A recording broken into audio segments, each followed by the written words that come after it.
So, who did the Romans call in a time of crisis? It wasn't the army, it wasn't the Senate, it was the Sibylline Books.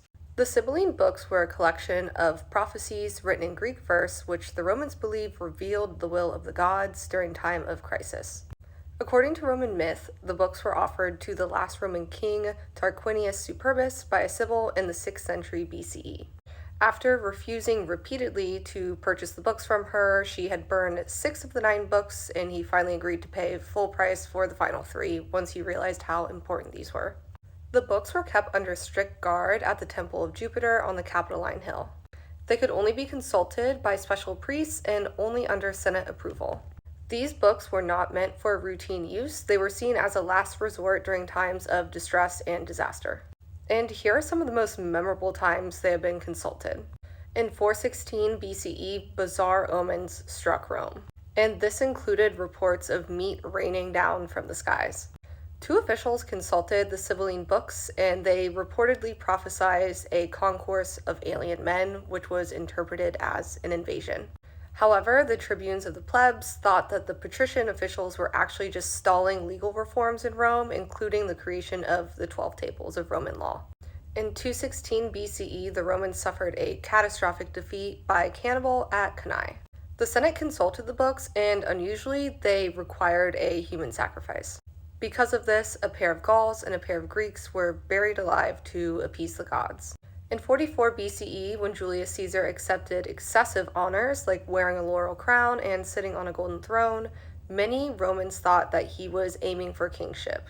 And for those of you that don't know, kingship is a deeply hated concept by the Romans since the expulsion of their ancient kings.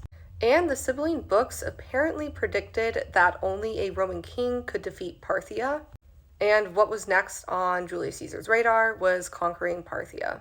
Ironically, this association with the Sibylline Books led to the Ides of March, where Julius Caesar was assassinated. In 15 CE, the Tiber flooded and caused extensive damage to Rome. One of the Senate priests suggested consulting the Sibylline Books to see what they should do next. However, in this case, Emperor Tiberius refused. He insisted that the secrets of the gods should not be made public. And this was kind of his thing. He was not very public with religious matters. In 64 CE, Nero consulted the Sibylline Books after the Great Fire of Rome.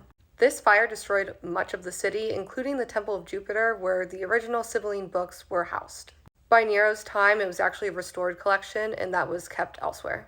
Now, Nero had faced widespread rumors that he had actually started the Great Fire of Rome to build his Domus Aurea, the Golden House, which you can actually still visit today. And to calm public outrage and try and dispel these rumors, he consulted the Sibylline Books. The priests consulted the books, and they advised the emperor to put on public rituals and sacrifices to appease the gods. But this instance likely had a political role to show that the gods had started the fire and not Nero. The original books were destroyed in 83 BCE, and the Romans attempted to restore them periodically through collecting texts and prophecies from throughout the Mediterranean. The final remnants of the books were likely destroyed by Stilicho in the 5th century CE, when pagan rituals were being suppressed and Christianity was really taking a foothold.